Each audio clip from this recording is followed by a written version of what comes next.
खोर्धा जिला प्रशासन एवं पुलिस प्रशासन पक्षरु जिला स्तरीय मिलित जन अभियोग शुणाणी शिविर जिला परिषद सम्मिलनी कक्षरे अनुष्ठित हो जाइछि।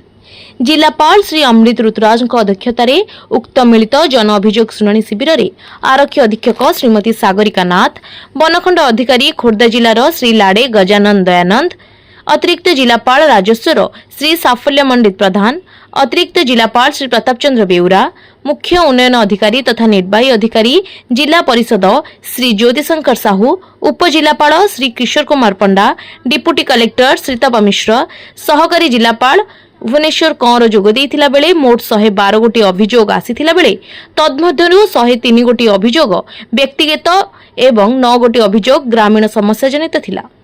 समस्त अभियोग गुड़िको संपृक्त विभागीय अधिकारी मानक सह आलोचना करा जाई से गुड़िको समाधान पाई तुरंत पदक्षेप ग्रहण करने जिलापाल निर्देश देइथिले। जरूरी स्वास्थ्य सेवा जनित 2 जण अभियोगकारी दरखास्त को विचार करा जाई स्वास्थ्य चिकित्सा निमंते निरंजन सामल, बिल खौरुणी, बड़कुमारी ग्राम पंचायत एवं मनोरमा भूया सानपला खोर्धा को मुख्यमंत्री रिलीफ फांडरू 10,000 टंका लेखाएं चिकित्सा निमंते जिलापाल एवं जिला मजिस्ट्रेट अमृत ऋतुराज प्रदान करथिले। जनशुणाणी शिविर में विभिन्न विभागीय जिलास्तरीय अधिकारी, लाइन डिपार्टमेंट वरिष्ठ जंत्री और अधिकारी माने जोग देइथिले। ब्यूरो रिपोर्ट, शुभ खबर।